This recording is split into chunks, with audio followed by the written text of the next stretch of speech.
Welcome, everybody, and thanks very much for attending the Bernard Bailyn lecture today. I just wanted to begin by acknowledging the traditional owners of all the lands from which we're zooming in from today. And I'm zooming in from the lands of the Wurundjeri people of the Kulin Nations, and like to pay my respects to elders past and present. And I know we have a big audience in many different locations, so please feel free to write your own acknowledgements in the chat. And my name's Timothy Minchin, and I'm Professor in North American History at La Trobe. And the Bernard Bailyn Lecture was actually set up in the 1990s to sort of recognize La Trobe's traditional strength in North American history. And over the years, we've had some wonderful speakers, mainly from the US, talking on different aspects of North American history and connecting it with other types of history as well. And after a bit of a hiatus with COVID, it's great to be back in this online format. And we're very lucky today to have a wonderful speaker from the University of Kentucky, Doug Boyd, who's going to talk on this very topical question of artificial intelligence and oral history, the good, the bad, and the ugly. And Doug directs the Louie B. Nunn Center for Oral History at the University of Kentucky Libraries. He envisioned, designed, and implemented the open source and free oral history metadata synchronizer, OHMS, which synchronizes text with audio and video online. Doug is the co-editor with Mary Larson of the book Oral History and the Digital Humanities, Voice, Access, and Engagement, which was published by Palgrave Macmillan in 2014. And he's also the author of the book Crawfish Bottom, Recovering a Lost Kentucky Community, that was published by the University Press of Kentucky. He has served as president of the Oral History Association in the US in 2016 and 2017, and conducted research in Australia as a Fulbright Scholar in 2019, which he was just sharing some stories about that and how he observed the election that year, and also went to some sports games while he was here. So Doug has connections with Australia. Doug managed the Oral History in the Digital Age initiative, authors the blog Digital Omnium, produces and hosts the Wisdom Project podcast, and has authored many articles pertaining to oral history archives and digital technologies. So it's wonderful to have Doug here today.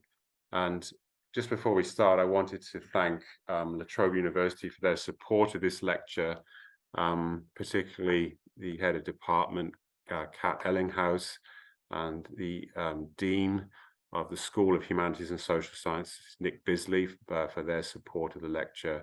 And also thanks to Judy Hughes, who's going to help today with the monitoring the chat and the questions that come in. And also to Charlotte Usher in the school admin, who's been wonderful at helping out with the organization. So I'll hand over to you now, Doug, and thank you very much for everyone for coming. Thanks to Doug. Thank you very much. I very much appreciate the invitation. I do want to say that I'm starting to feel old, by in some ways, because I remember a time way back when the invitation to come give a lecture came, and I'd accept the invitation, and I'd get on a plane and fly to this wonderful place and give the lecture, meet people in person, and I have to say, when I got the first three lines of the email where you were inviting me to give the lecture, I was so excited. I was like, I get to go back, because we haven't been back since 2019, and here I am in my basement, and the wonders of remote technologies. It is wonderful that I get to be with y'all. I do hope that sometime soon I can come back, because that was one of the great experiences of my life, my family's life. I think living in Australia for 6 months. Of course, it was Canberra, and everybody would ask, why Canberra? That was the #1 question when Aussies find out. They're like, "Oh, you live in Australia. Where'd you live?" I'd say Canberra, and they'd be like, "Why?" But we loved it. We loved our time, and I was working at the National Library, so that made sense. So we're going to talk about AI, and I'm going to sort of walk through a little bit of my experience in terms of working with oral history and technology as a way to contextualize and frame what's going on with us, my center. So I'm going to go ahead and switch to some slides here and give you some visuals here. So here's a very like I've put this picture as a way to sort of visually reflect on this idea of artificial intelligence and this direction that we're going with content and media and data. So we'll get past this title slide here, but this is a picture on the right there of me at the stadium in Melbourne, watching, I think, the Rebels play at my first Aussie Rules football. So the Louie B. Nunn Center for Oral History at the University of Kentucky is an oral history center that began in 1973. We didn't begin as a center; we began as a oral history interviewing initiative, essentially. But little by little, we kept at it, and just celebrated our 50th anniversary about 3 weeks ago. In the beginning, as I said, it was just about interviewing. We are in the library, so as part of our mission from the very beginning has been this idea of access and preservation. Interviews come into the archive. The idea is that we would provide access to those interviews. And as I think most would agree, one of the imperatives of oral history practice is to try to get these individual stories on the historical record. So the Nunn Center, 73, we now have 4 full-time faculty and staff. We have 1 interviewer. I've got interviewers there because we had a retirement. 1 interviewer, 3 archivists. The majority of the work that we do is through external and internal partnerships. So we'll partner with the bourbon industry, we'll partner with the horse industry, but we'll also partner with a small organization or a community to launch oral history projects. We have a collection of 18,000 interviews. And right now, as we speak, we have over 50 interviewing initiatives happening. So we've got a lot of things happening on a not enormous budget, but it's very exciting. Oral history is growing here in the US as it is, I think, around the world in terms of the methodology and the awareness of the professional oral history community. So here's just a sample of some of the interviewing projects that we have right now that are active. Our Women in Bourbon Oral History Project, Climate Research Policy and Activism is a project we're working very hard on. We've done a lot of interviews on with the Peace Corps,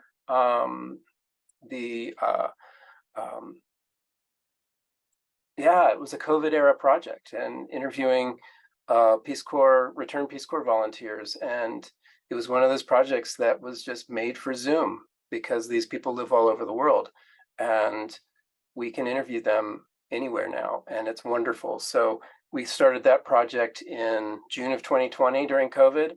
We now have over 1,000 interviews just in that project alone. So it's very active. We also do local history, Lexington, Kentucky, University of Kentucky, but do a lot of civil rights work, do a lot of politics in terms of what we do. So we talk about the collection and access to our collection. This is one of the things that I've really sort of focused my career on, this idea of enhancing access to oral history. So here's where you go to access some of our interviews, KentuckyOralHistory.org.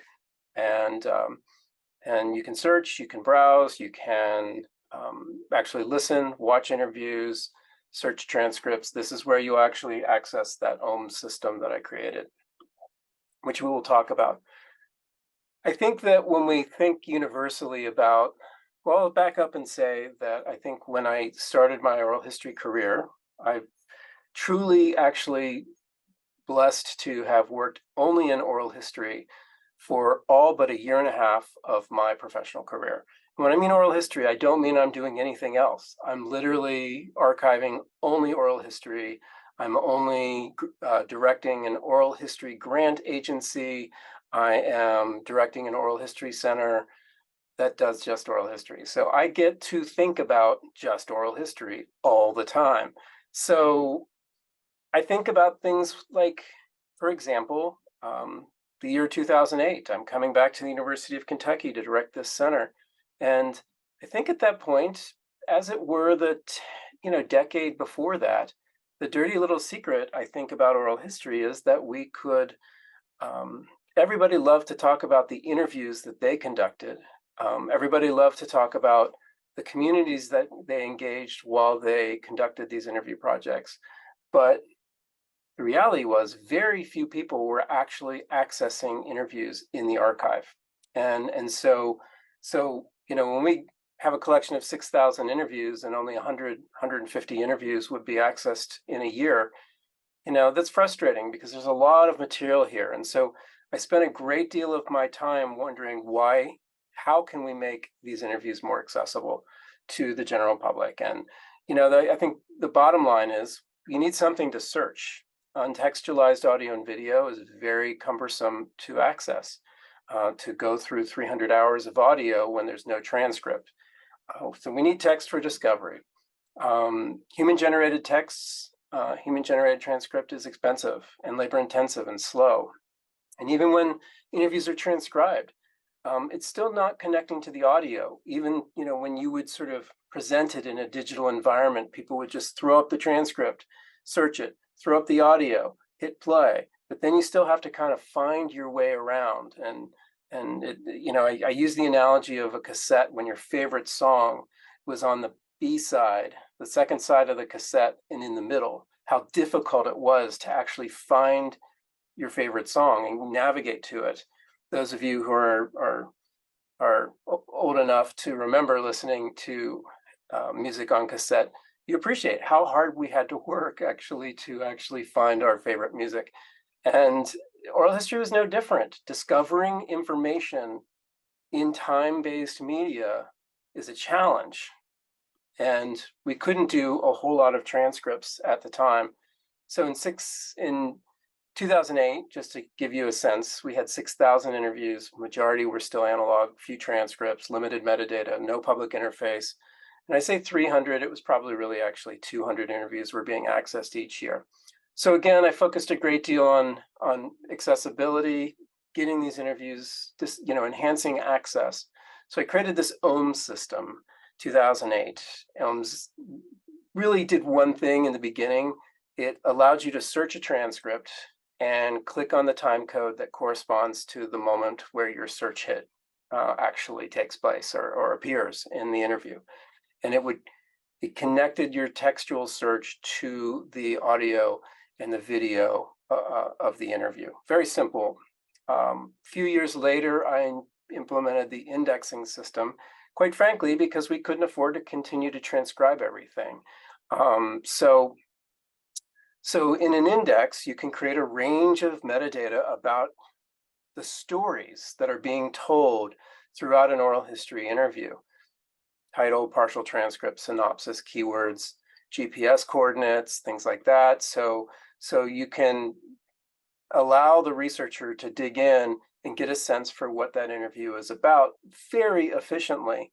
It's a different search. You're searching for stories as opposed to searching a transcript for words. So when you search a transcript for words, that's great. That's fantastic. However, somebody could be talking about living under segregation for 3 hours and never once mention the word segregation. So I think the idea was creating a way where we could map natural language to concepts. Now, keep in mind, I'm talking to you about artificial intelligence. This is human generated. So somebody's listening to an interview and typing and tagging these moments as you go. One of the more popular features of the OHMS indexing is this idea of GPS coordinates. So while somebody's talking about a place, in this case, Philadelphia, you can listen to them telling this story and then click on the map and be taken to that place on the map, which is fantastic. So I think, yeah, this indexing really pretty much transformed access to our collection, as well as others, when we got the grant to make the system open source and free in 2012, I think it was. People started using it. Here's a timeline.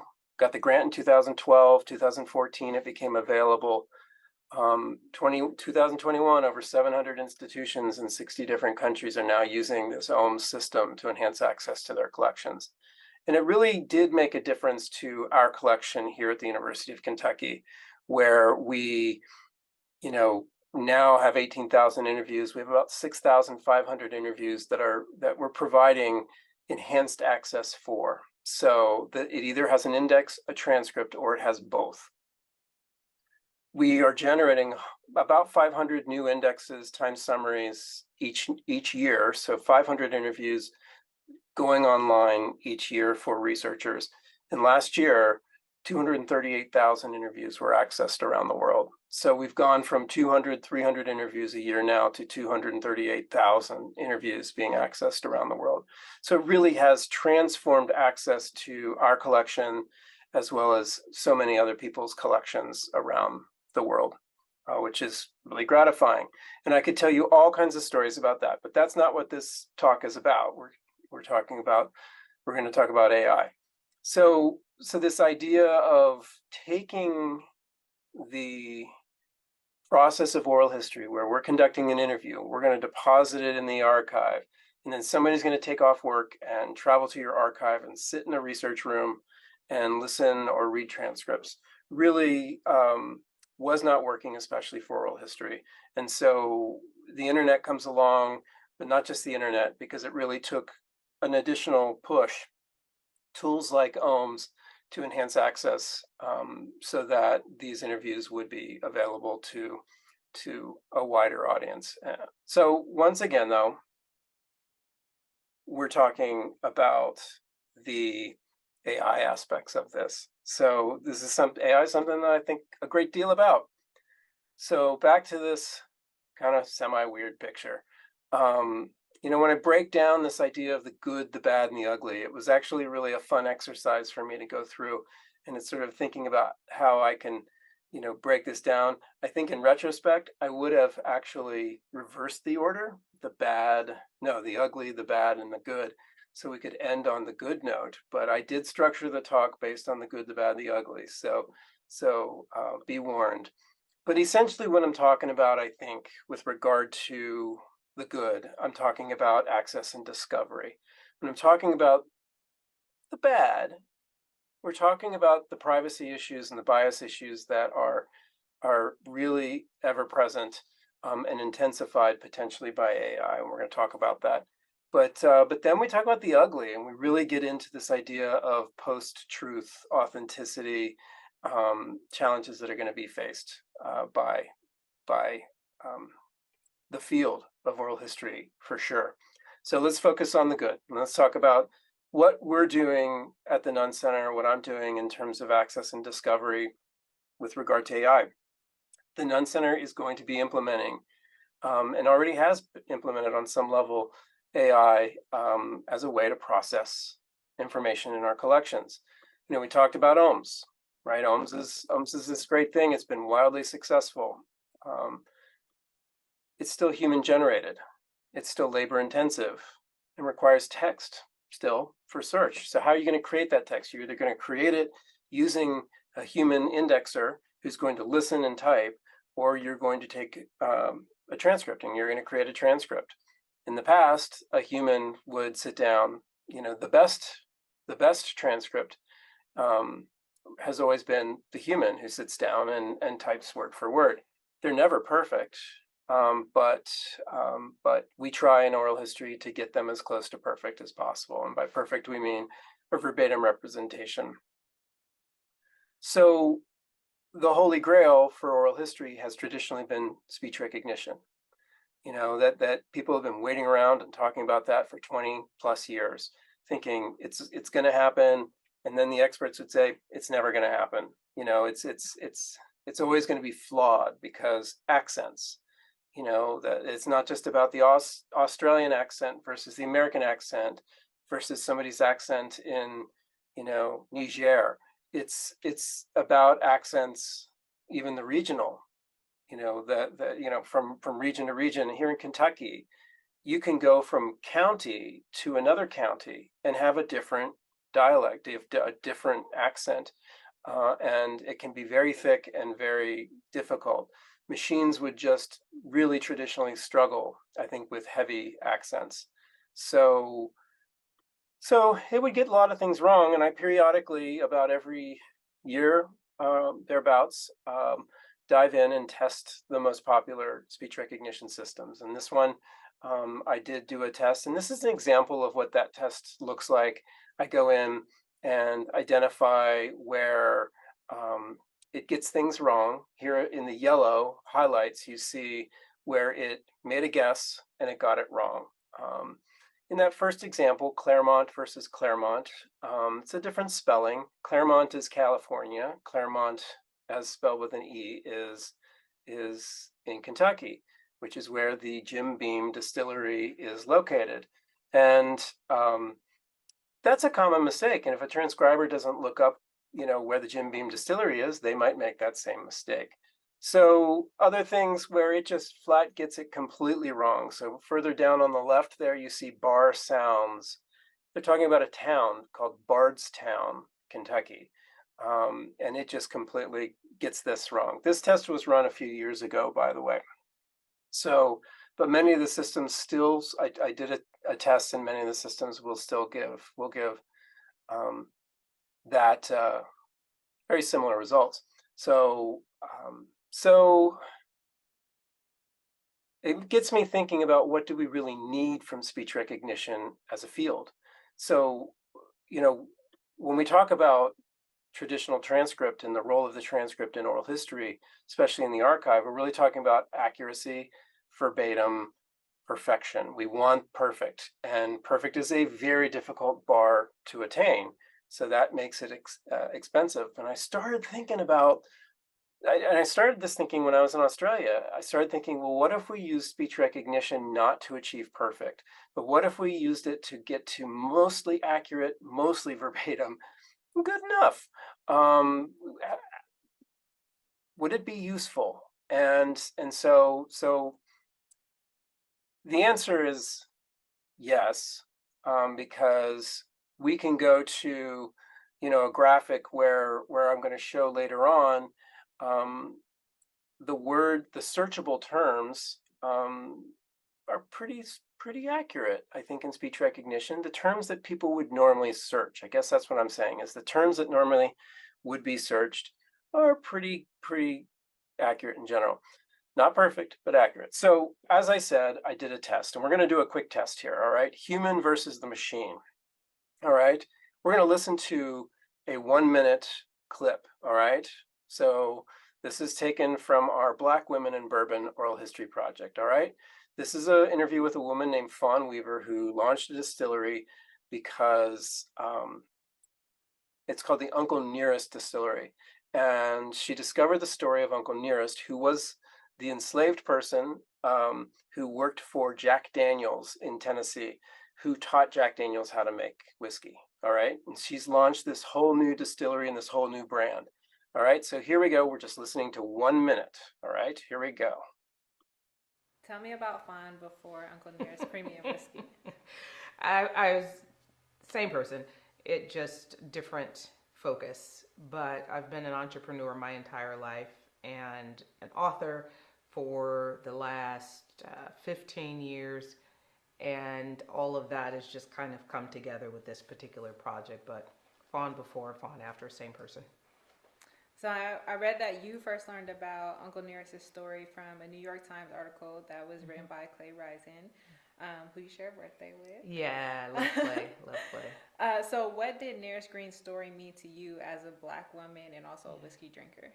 I don't know about as a Black woman, but just Okay, so this was a test. I actually had student staff away for the summer, I think it was, when this interview was conducted. And so I didn't have anybody who could clean up the interview. Traditional practice for us is to pay a vendor to transcribe the interview, but then have a student go back through the interview and just make sure all the terms are right and correct. We call it authentication. Other people in the field call it, auditing or final edit, whatever. But making that last pass seems to be a best practice. So here is what was actually said, right? So then I run this through speech recognition, and I'm going to compare it to the human. And so I'm not going to play the clip again, but there was one real interesting deviation in the beginning of this interview in this clip. And that was where the interviewer says, you learned about Uncle Nearest's story from a New York Times article that was written by Clay Risen, who you share a birthday with. The interviewer starts to laugh. They both sort of kind of laugh. But while they're kind of talking over each other, Weaver says, yeah, Clay, love Clay. Like what we see back there, right? Go back. There we go. Yeah, love Clay is what she said. And so, this is clearly a mistake. And this is a very common mistake that a machine would make, right? Because somebody's talking over another person, and it's hard enough for a machine to get the two people thing. But when they're talking over each other, the machines just traditionally implode. That's the equation for failure. There's a couple things machines really don't like. They don't like accents. They don't like a lot of background noise, but talking over one another, it's awful. Like that's when the machines really implode. So, of course, that said, I'm just going to point out the fact that this interview was the one that got it wrong was the human being who we paid double. So we paid $250 per interview hour to transcribe and authenticate this interview. Again, I mentioned that we didn't have students who could work on the authentication that summer.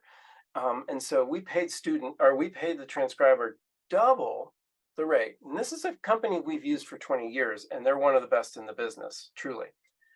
Yet the human got it wrong. And for the first time, the speech recognition got it correct. I think for the first time that I've seen where I've put a very challenging audio clip or video clip to the machine and it was able to beat the human. And this was only one example throughout the rest of this transcript where the machine actually beat the human in terms of accuracy. This was using a free system called Whisper. Whisper is recently released by the people who created ChatGPT. It's a library, so it's not a service that you can just upload to. So it has to be something that you install on a server and things. And there's actually an app, a really nice little app that was released called Mac Whisper if you're a Mac user. But the machine beat the human in terms of accuracy. And this is a very big deal, I think, in terms of representing what's possible now, because we have got to a point where we could generate text for every single interview in our collection, 18,000 interviews. In the past, we would just index because we couldn't afford to transcribe everything. We would transcribe maybe 100, 150 interviews a year, but we brought in 1,953 interviews last year. There's no way we're going to be able to transcribe all of those. It's not. I say it beat the human in accuracy. Here's what that transcript actually looked like. There weren't, go back, there weren't the names and the colon and the nice formatting. It's just a big block of text. And so I would say it takes about 6.5 hours per interview hour formatting and cleanup to clean this stuff up. So, but This opens up a whole new world because suddenly we have textualization. We have the ability to go in now to this data, these transcripts, and extract keywords. So there are methods now with AI to go in and just sort of do some natural language processing, is what they call it, where we're going to go in and we're going to extract what we think is a thing that, essentially. So they call it name entity recognition. Named entity recognition basically pours through a bunch of text and looks for people, places, things, events, all kinds of things, and extracts them for you. Now I'm going to switch over to actual live web here, which is always scary. But here I took Fawn Weaver's interview right here and plugged it into this name entity recognition engine that uses a name entity recognition engine called Spacey. And here we go. It's got the people, it's got dates, it does locations, the New York Times, it classified as an organization, but it gets the author, Clay Risen, and names that person and identifies that person as a person. Clay Risen, that's a tough name. That's not a common name to have. Both of the words in Clay Risen's name are words that mean other things, outside the context of a name. So that is an example where the machine got it right. I just ran this about an hour ago. So this is named entity recognition is something that is very real now and very possible. In fact, we've got a grant where we are currently working to incorporate name entity recognition into the OHMS system, and OHMS is free. So when you take your transcript and you upload it into OHMS, in about a year and a half, OHMS will create those that metadata for you automatically. And so you'll be able to really go in and the possibilities are really pretty fantastic, where we can go in and take some text that hasn't been cleaned up and extract some really good metadata from that text and really make things searchable without having to fully process the interview. Now, I will say that I am designing systems now, and in every single case, as I design these systems for processing oral histories on the archive side, there's a human phase to this. Named entity recognition is very flawed. We'll use the bourbon example again. Jim Beam. Jim Beam, if somebody mentions Jim Beam, well, the machine could actually go into that, that name entity recognition engine is going to say, oh, Jim Beam, that's a person. But Jim Beam's also a brand of whiskey. It was a historical person, but it's also a brand of whiskey. It's also a global company. And it's also a distillery, in Claremont, Kentucky. So odds are real good that the name entity recognition, at least as it's being deployed these days, will get it wrong. So what we're going to do is build into this whole thing an editor where as you're editing the transcript, you will actually be able to identify very quickly and easily the names and basically approve them or say, you know what, you said Jim Beam was a person, but in this particular context, we're talking about the brand of whiskey or the brand of bourbon. So this is going to be about a year and a half away where we're going to be doing this, but you'll see on this a series of dashboards, and those dashboards are where the human comes in and reads what the machines are saying that thinks about these things. And then as you go into the editor, you're going to be able to really create some really good metadata very efficiently. And what does this give the researcher? This is going to transform access to oral history collections and archives, really, truly. Most oral histories, interviews that are in archives are pretty inaccessible and really still stuck on the shelf, so to speak. So there's a downside to these name entity recognition things, but I think for right now, we're focusing on the positive, and there it's really pretty powerful. So we're looking at a situation where my entire collection can have a rough draft of a transcript and be searchable enough to create, to have name entity recognition, extract some terms, and really truly make our interviews searchable at a very high level. So when we switch to, from the good and the bad, we've got a couple of things with, privacy and bias. And I'll start with the algorithm. We talk about biased algorithms today. Well, named entity recognition is absolutely going to have a potential bias. And so once again, we are in a scenario where AI is being deployed by us. We'll have human intervention periodically throughout the process. There's no doubt about that. It's too dangerous otherwise. And I think, the speech recognition, for example, can be wildly problematic. I'll go back to the bourbon example. When I was testing systems other than Whisper, I kept getting references to Iraq, the country, in these Kentucky bourbon interviews. Now, bourbon is an international spirit. It's common in Japan, very common in Japan. It's taking off in Europe, Australia, and Russia. It's popular in Russia as well.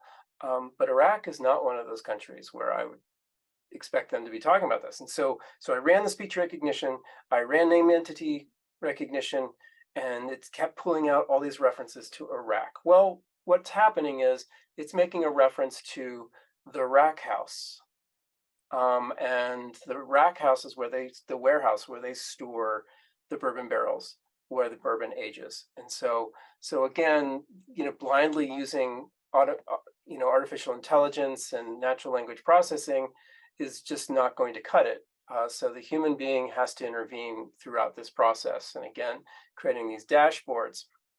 So one of the things that really haunts me is this idea that as we're accelerating innovation, we're also accelerating risk.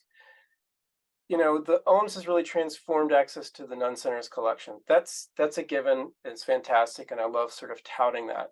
What it's also done is actually increase the number of times somebody has called me and said, "Please take my interview down." I'm applying for a job, and your interview is number 2 on a search hit of my name, and they're talking about some deeply personal health conditions in their interview, or talking about their sexual identity, or whatever, something deeply personal, and they don't want it everywhere. They signed the deed of gift. Informed consent said, "Hey, this interview is going online. You okay with that?" Yes, I'm okay with that. But the circumstances change, and it's a little different when our interview is number 2 on a search hit of your name, which again, that was part of my career intention, was like, how can we take interviews and release them from, from this sort of the shackles of the archive? And we did that, but careful what you wish for. Because here, just some things in a small sampling of interviews that we had references to that we discovered while we were indexing the interviews. So we absolutely have transformed our workflow from a privacy standpoint in terms of looking out for certain triggers. And I've got a whole thing about how we've done that. But this is to say that privacy is a real concern for most oral history interviews. Because most oral history interviews are about details about somebody's life. So I think the big frontier for oral history, especially, I don't think anybody's getting informed consent right. How can we explain to every individual that we interview the true ramifications of putting interviews online, and because we don't really understand what those ramifications are ourselves. And so I think we need to do a much better job from that perspective. And I think not just informed consent, but informed accessioning. I snuck this picture in because I put this picture in when I came home one night to our little house in Canberra, and Americans, this like freaks them out. They're like, "Oh, you lived in Australia." And they all think that, I'm going to get bitten by a brown snake, or that, I'm going to find this spider in my shoe. Americans really truly have this feeling that they fixate on a lot of the things that can kill you in Australia. So I put this in there to freak everybody out. But like somebody in Australia pointed out while I was down there that this is one of the good guys. This is the huntsman, I think, and this is the one that like you kind of keep around. Anyway, informed accessioning is about knowing what's coming into the archive. The only way we can do that realistically is through automation. So now we can sort of generate a transcript, and then what we're going to do in this thing that we're doing with AI is we're going to actually build in and automate the sensitivity analysis based on what we find in that speech recognition. And so looking for references to addiction, looking for references to sex, looking for references to deeply private personal things, sexual assault or drug use or crime. I think, what are the different words that are going to potentially indicate that there could be a potential problem in this interview from a deeply personal and a privacy standpoint. It doesn't mean we're going to, edit anything out. That doesn't mean that we're going to ditch it from the archive, but the archive needs to know that we have, some of this deeply personal information. And we never knew that in the past. So as we march through this thing that I'm sort of envisioning here, where we're going to upload interviews, we're going to transcribe those interviews, we're going to take that draft transcript and we're going to extract keywords from them. We might even use, a AI engine to generate a summary. We create a dashboard where we can approve things, and then we're going to have a really great editor where we can go in and edit that speech recognition transcript that's a little rough around the edges, figure out, that it got some of the named entities and place names and things wrong. It's this place where we're going to hook up to something called Wikidata, where if somebody makes a reference to Canberra, well, Canberra's got a Wikidata entry plus GPS coordinates, and that's automatically going to be harvested. And so essentially, you're going to be able to semi-automate this process of creating an index by simply editing the transcript, which is going to be fantastic from an efficiency standpoint. Then we've got the sensitivity review, where that transcript's done. Now tell me if you think there's something in this transcript or this interview that we need to really examine from a potential privacy standpoint. And then we're going to export that interview and move it on down the line. So, your typical interview is going to potentially, I did a little search on my database recently for maiden name, 75 hits, elementary school, 408 hits, best friend, 150 hits.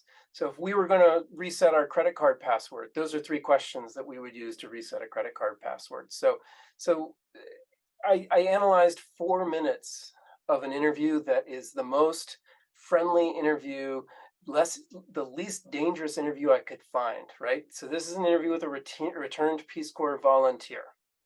This person in the first 4 minutes reveals these entities, that reveals the fact that, they served in the Peace Corps, their full name, where they were born, the year they were born, the name of their schools.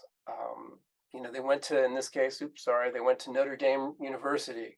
And made a reference to the Fighting Irish, which is the mascot for Notre Dame. And typically Notre Dame, if you make a reference to the Fighting Irish, you're talking about the football team. So this person's probably a football fan. They're Catholic, went to private school early on. So all these details in the first 4 minutes. And so the data points that you're creating that can be triangulated are remarkable. So remarkable, and something that I think is problematic. The privacy problem preceded AI. This was a problem that really was something that came before the AI revolution that has now upon us and quickly gaining ground. But AI is intensifying this. How are we going to feel when our oral history interviews are being used to inform ChatGPT? Or is that a good thing? Because ChatGPT is inherently biased. And so we can actually use our materials, just like in a search engine, where some of these interviews could potentially give better information, but at the risk of potentially exploiting the people who we interviewed, whose stories we pretty much hold sacred. So it creates difficulties, there's no doubt. I think as we get really close to moving from the bad to the ugly, I think this is where we really look at this idea of authenticity in this sort of post-truth world that we live in. We could always edit audio and video, and you could tell when video is edited always. But this idea of creating things from scratch, generative AI, we're generating something completely new where before it didn't exist, right? In this particular case, all I did was take a photograph that was taken and slap on some backgrounds to it, right? This is something that can be automated. You subscribe to a service, upload your pictures, create a character, and then you can make that character do anything, wear anything, and be anywhere, and put out photographs for this. So which photograph is the real one? Anybody gonna guess? Am I a commentator at the Aussie Rules football game? Probably not. I spent a lot of time in recording studios. Or am I in this weird warehouse thing that looks like a church, except for the thing behind it is red and multicolored? Which one's the real one? Anybody? It's this one on the left, where I'm in this weird church-like place. So the editing audio has always been easy. I can take somebody's interview and make that person say something different, right? I can rearrange words and change the cadence of speech. That's a different thing that we're talking about. When we talk about speech synthesis, we are talking about taking a sample of your voice, all right? Enough of a sample of somebody's speaking voice recorded can create a model where I can type something in a word processor that will be your voice entirely. And so you can make something where somebody says, I think he did a wonderful job while he was in office. Those were 8 really good years. To, I watched him commit crimes while he was in office. In fact, I'm going to tell you about one in particular and name names. So the idea of speech synthesis is very real. Quick search on Google, and you can find all the apps that will allow you to do this, that will allow you to upload audio and create your Doug Boyd. And you could have somebody who appears to be me saying anything that you tell it to say. So this idea of a cloning generator and this idea of Photoshop for the voice, which is really frightening. When you think about the political ramifications and you think about, just all kinds of things, I think are potentially scary. The actors in Hollywood went on strike, and one of the major tenets was this idea of taking, being an actor and having your AI replica made so that we can actually have, a movie created where the actor didn't actually act in the film, but it looks like the actor is acting in the film. The most famous, I think, models for this is the Tom Cruise deep fake. If anybody's on TikTok, the deep fake Tom Cruise, where somebody has actually faked Tom Cruise and has this regular account that puts out content, and it's real. It's real. Watch. Just put it out there. I do all my own stunts, obviously. I also do my own music. I've got a sweet spot for a couple of artists, and people are surprised that I'm a big Dave Matthews guy.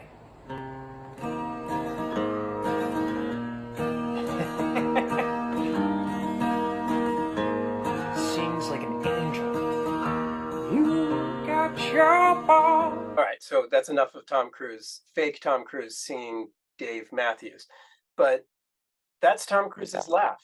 this is Tom Cruise's voice. This is Tom Cruise's face. It's been generated completely from scratch. It's a 100% fake. It's not like they took footage from a movie of Tom singing the guitar and just put in this Dave Matthews voice. No, this is completely generated. And so when you think about the implications on oral history, that's where we get into this conversation. During the Trump years, a lot of people talked about fake news, right?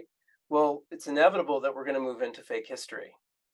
And that is very real for us to start thinking about. And in the historical community, specifically in oral history, I think where we're talking about fake history, but fake history is being drawn upon by fake primary sources that have been 100% fabricated. So as we think about this idea of the role of oral history in our world and society, this is going to really be a challenge, because we're getting to the point where you can't hear something and really truly believe it. You can't see something and really truly believe that what you're seeing is real. And I think this idea of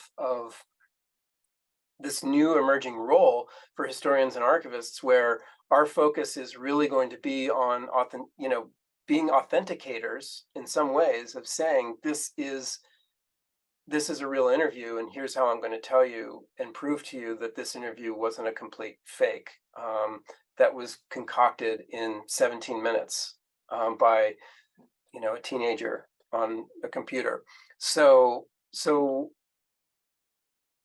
I think when we talk about this, I want to leave time for questions, and so I've got I'm right about at the time that we said we're going to stop, because I want to have conversation about this with you all. But I talked about reversing how I wanted to be like, I should have done the bad, the ugly, and the good, just from a general morale standpoint, because this deep fake thing just bums me out completely. And it's going to be a challenge that I don't think we're quite ready for right now, not just as an archive community, not just as a community of historians, oral historians, folklorists. I don't think society is quite ready for this. So we've got a lot of work and catch up to do.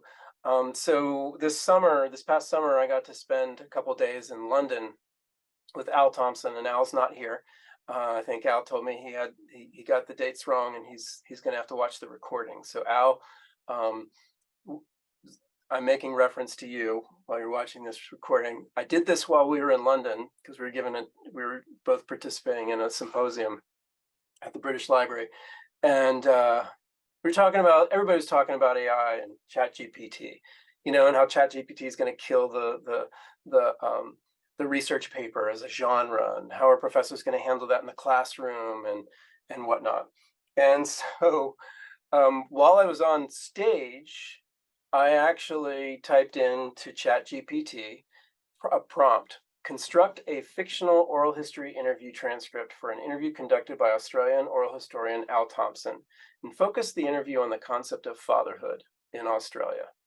And I just watched it go, and it started going. And text was scrolling up the screen as it literally created before our eyes live an interview conducted by Al for the oral history interview for the Exploring Fatherhood in Australia, conducted by Al Thompson with somebody named John Anderson. I don't know where that came from.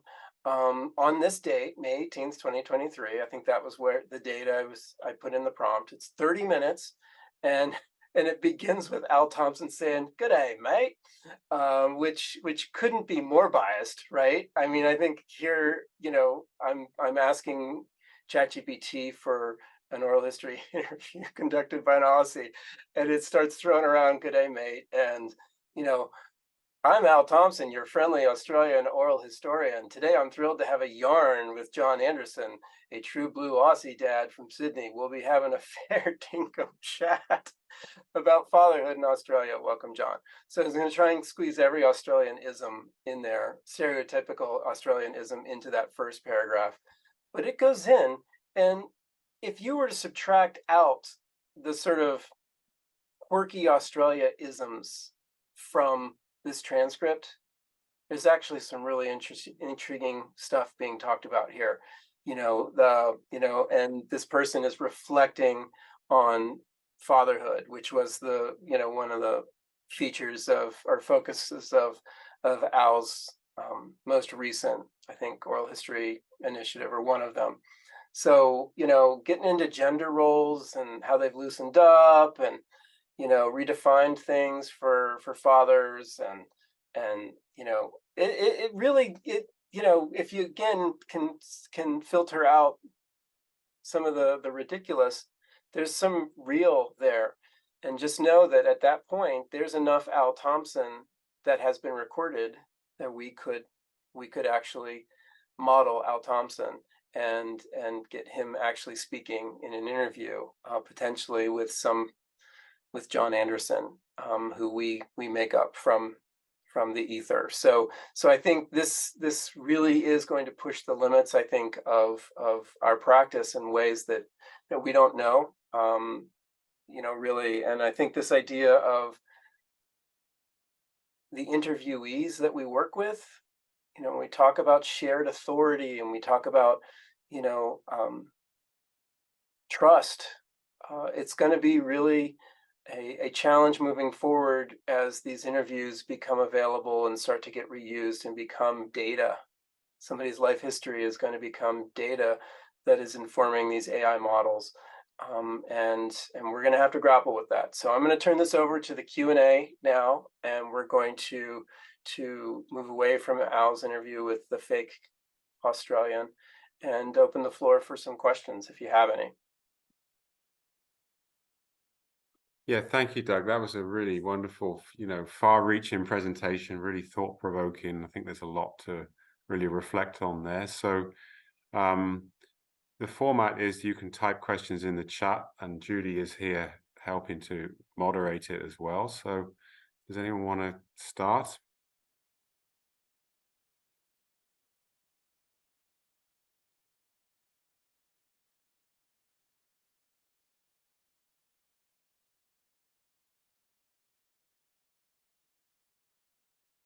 Harder in this format to field questions. There's a question from Richard Broom, one of our colleagues. Can AI be used to detect fakes? Yes, indeed. I think the fake detection thing, I think, is indeed something that I think is, well, there's going to be a ton of money spent on this. In fact, I have a friend who launched a company that focuses on forensic analysis of video and basically proving authenticity of video. There is, whether AI can detect the fake or not, that's going to be the question. I think we're going to be looking at a sort of arms race approach, where the one technology is going to get good and the other technology is going to lag behind, and it's going to have some catch up. And once it catches up, there's going to be some awkward periods of time where I think the AI will not be able to detect things. There is this thing, what's it called? It's the Content Authenticity Initiative, and it is sort of this coalition where smart people are really thinking about this, because this is dangerous stuff that we're dealing with. My camera, I've got a camera, I think, behind me that I bought. And I bought my first really nice photography and video camera. It's a Sony, and it's what's called a full frame camera, which I decided my old man hobby is going to be photography. It comes with the built-in capability to create a sort of cryptographic signature of every photograph that I've taken. And so that basically that signature is created at the time of creation, and is basically going to be the thumbprint for that photograph, for proving that it was an authentic photograph and not generated by AI, which is really interesting. So these things are starting to happen, and I think I would like to see that technology make its way into audio recording and video recording. So basically the digital file will have that sort of cryptographic signature potentially to live with it, the file, throughout its life. so that we will have that. Until then, we're going to have to sort of make up other solutions. But for now, I think that's got real possibilities. Okay, thank you, Richard. So there's a question from Catherine Travis about that you raise interested in complex issues, very relevant for a project currently being conducted to bring together the multiple language collections that exist across Australia, including oral histories. One of the goals of this project is to work across disciplines and create data sets and tools for use from different perspectives, and also for community members. Is that something you have been thinking about, and does AI make any difference for that, facilitating it or making it more complex?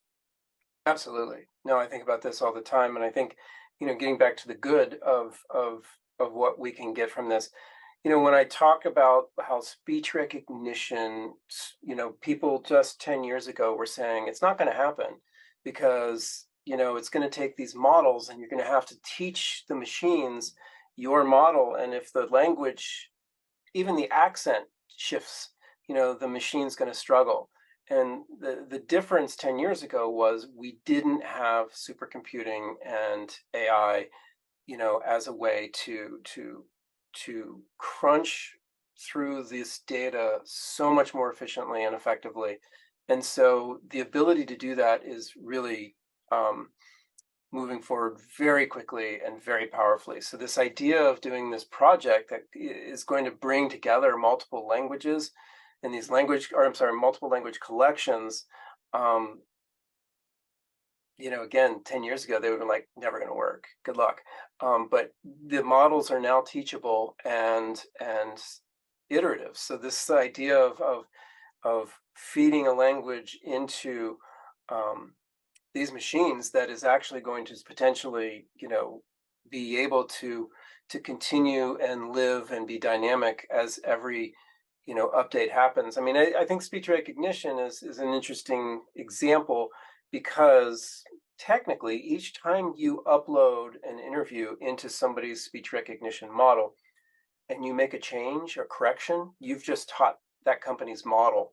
And it learns. It will learn from all the mistakes that it's being told that it's being made. That's why a lot of the speech recognition engines in the United States, there's one called Trint.com. They want you to edit inside their editor because that's how they're teaching their machines where their machines are messing up. Now, we have so much data out there that's teaching the machines. I mean, who knows, like the Amazons and the Googles, where they're drawing their data set from.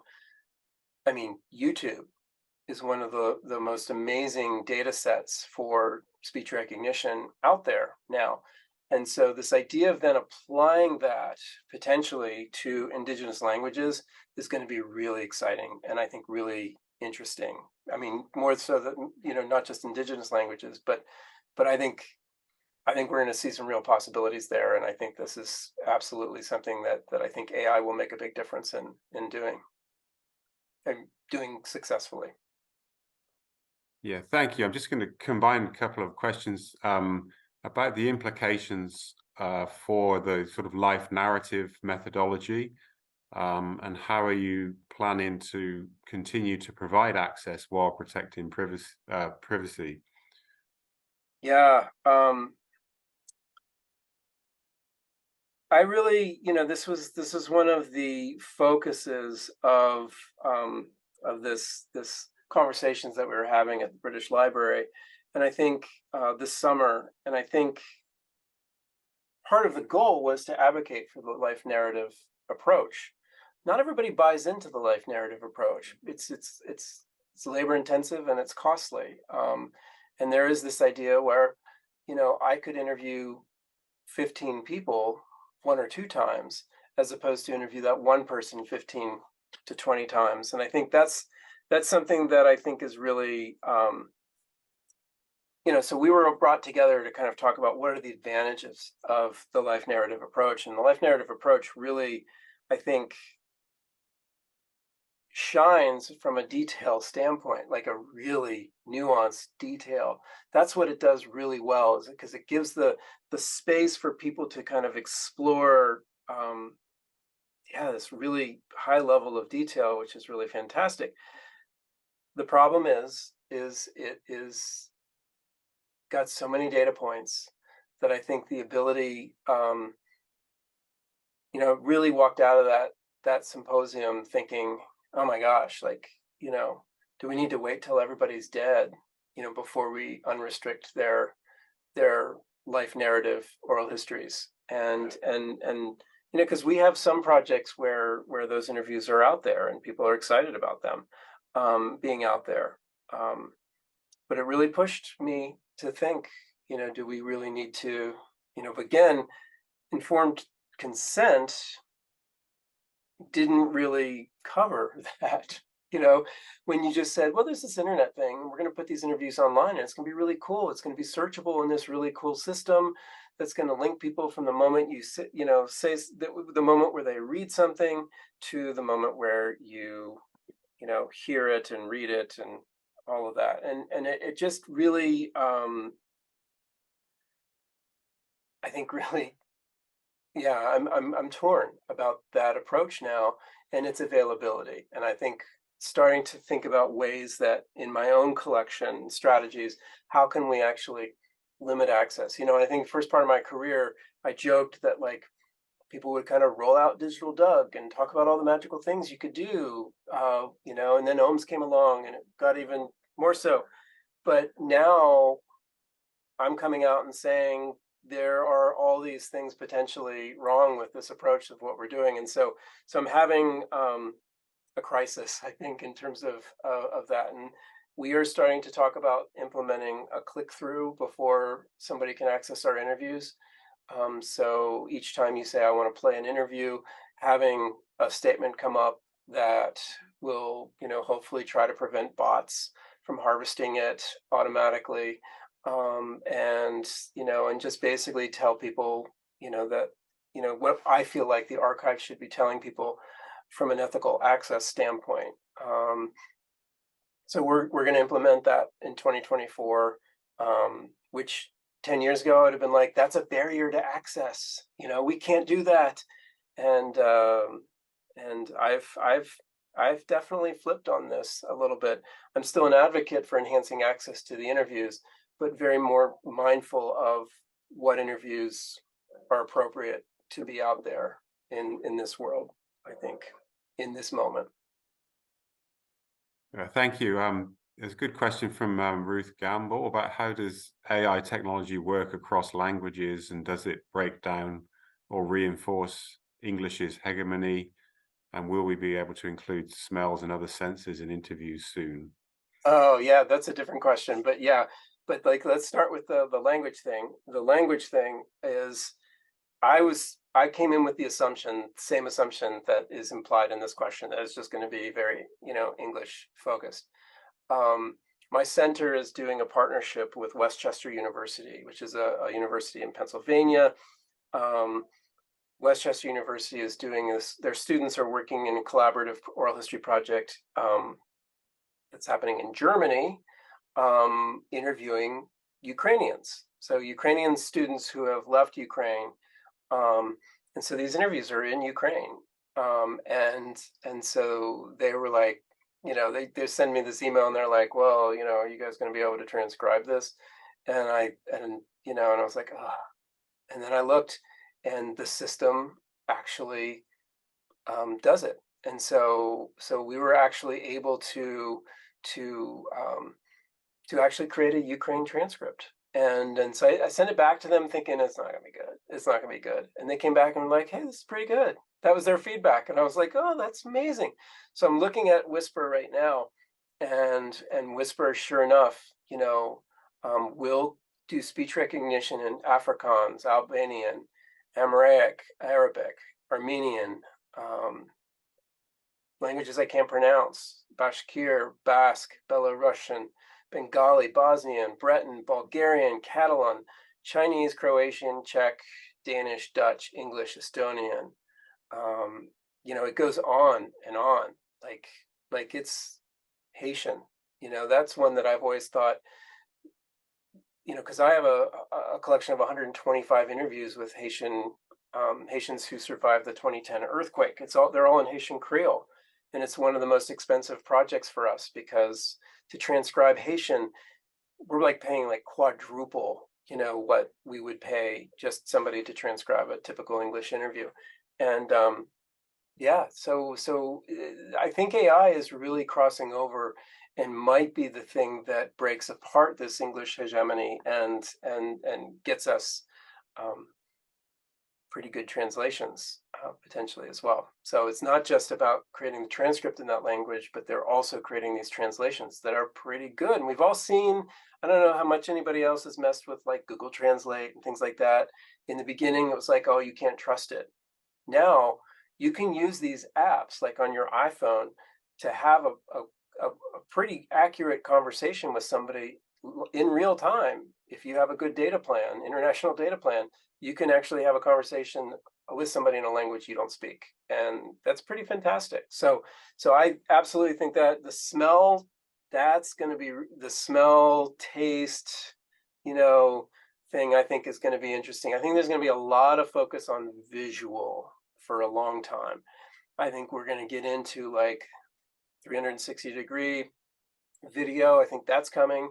It's already here, but I think it's going to be coming at the interview level. I think 3D is coming. One of the classic AI models that we have here in the United States is the Shoah Foundation that got the big grant from whoever, I can't remember, but they used the Gollum suit, for Lord of the Rings, where there's a human actor playing Gollum and he wore this light suit, and they sort of took that and were able to animate that from this actor, who was really sort of acting all of that. They put that suit on a Holocaust survivor and interviewed the Holocaust survivors. And they would create different perspectives. My understanding is they would create different perspectives.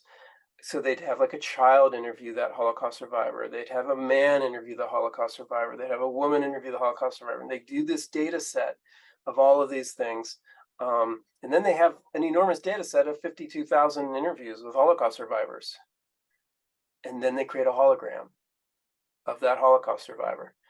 And I've done it. I've walked up to this hologram and the director of the Shoah Foundation was like, ask him anything. And I just said, were you afraid? And this holographic Holocaust survivor basically explained how he was afraid and why he was afraid, and in all the ways that fear manifested. And it was astonishing how real it felt. So I had lunch with the director of the Shoah Foundation after this. We're having lunch, and I was just like, it's really impressive technology. It's really great, but you gotta admit, this is a little creepy. And he's like, that's what I used to think, but the reality is there's nothing more powerful than a Holocaust survivor coming into a classroom and speaking to students. That's just one of the most moving things. And he said, and we're getting to a point where we're mathematically not going to be able to do that anymore. And so this idea of creating the holographic experience, I think we're going to start seeing more of that. I think a lot of emphasis is going to go into this sort of immersive visual environment, obviously with wearing the big goggles and having this sort of immersive experience. I think we're going to see that bleed over into oral history probably before we get into things like taste and smell. But I think that taste and smell thing, I think it's probably going to happen. But we're going to see a whole lot of activity happening on the visual front before we get to that point, I think. Okay, thank you. There's several questions about consent questions. Can you anticipate risks, or can consent forms be changed in this new environment? I mean, my archive, a lot of this conversation happened where interviews were conducted in the 1970s, where consent forms didn't envision the internet. The archival community in the U.S. really grappled and grapples with this idea of what do we do with those legacy interviews where the person really signed the paper but didn't really truly understand that this thing was going to globally connect us and put this interview at the fingertips of everyone. Most people's perspectives of what it meant to archive something really truly meant it's going to go in a box, it's going to go on a shelf. Some researcher who's working on a dissertation is going to access this and write a dissertation, and then that book is going to get published by an academic press and be read by 13 people, maybe picked up by a class. So maybe we'll push that up to 45 people.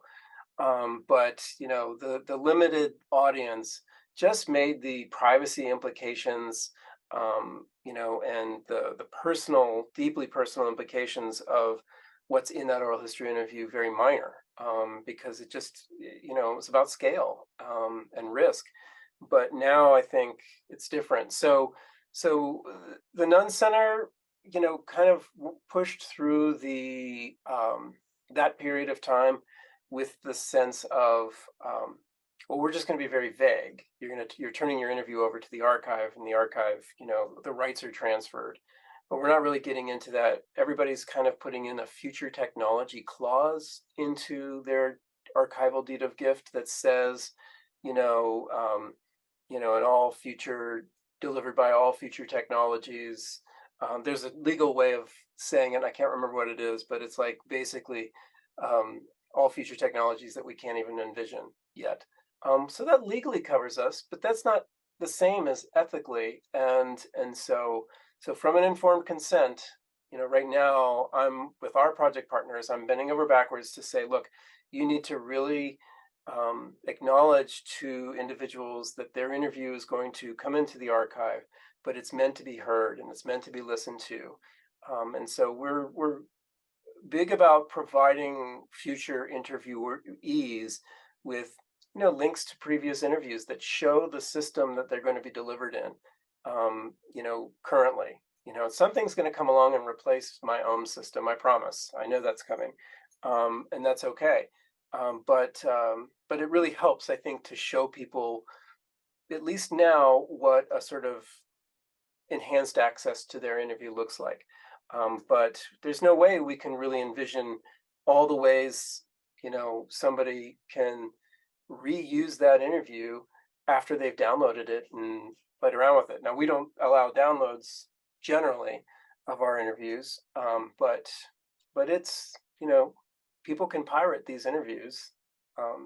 I pirated the Tom Cruise deepfake video off of TikTok so that I could put it into my presentation.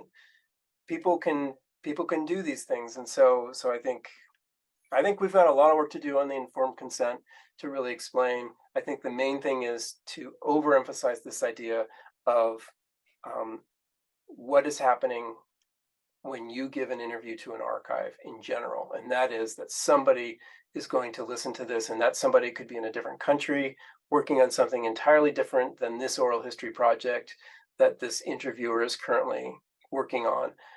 And I think also this idea of providing the option where they can embargo or add some temporary access restrictions. I think we're going to start to see more and more of our interviews get restricted during people's lifetimes. And I think that's probably a good thing.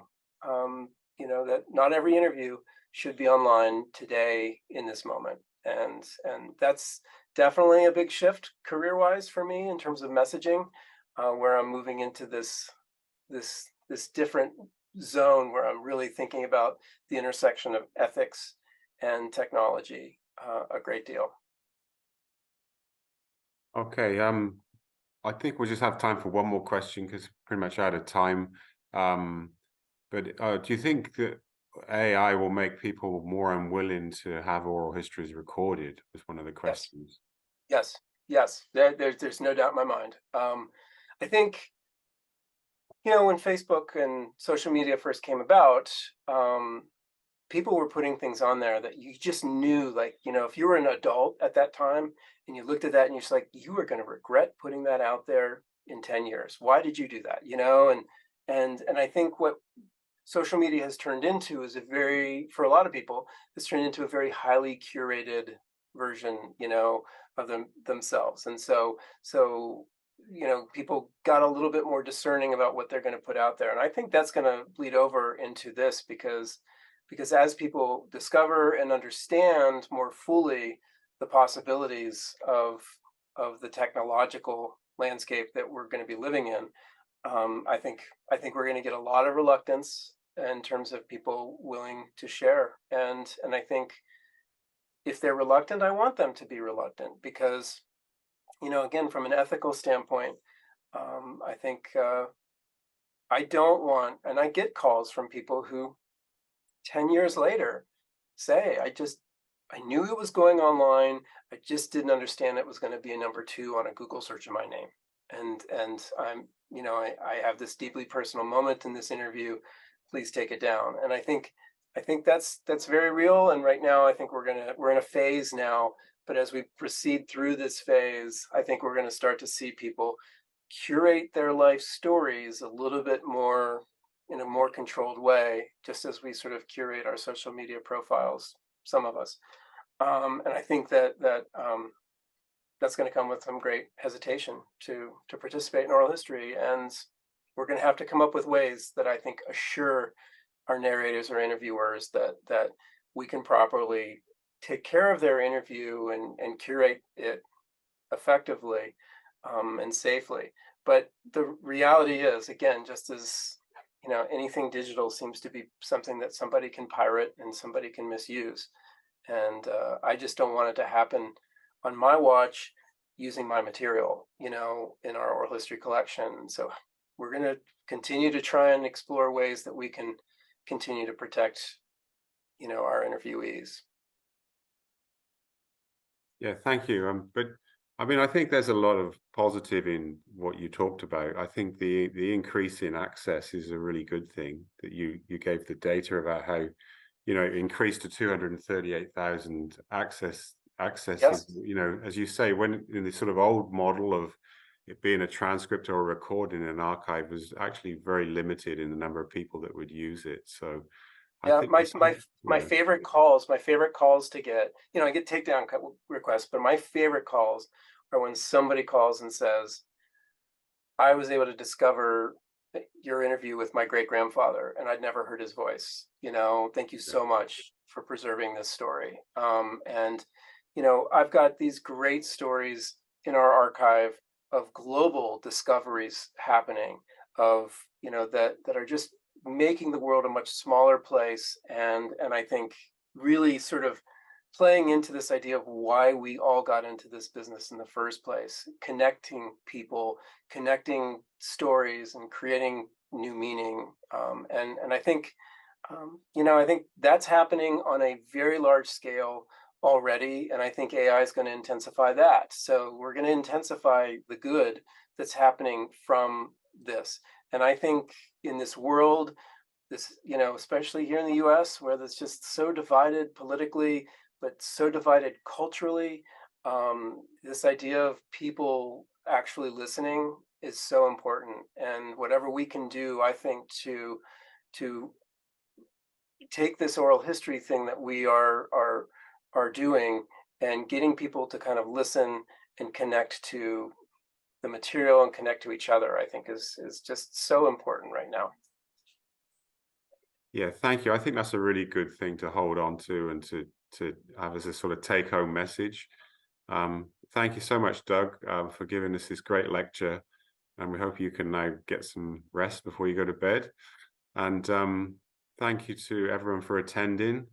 And the recording will be available for those of you that want to, listen to it again, or for those of you that missed it. So Julie and I will work on that now.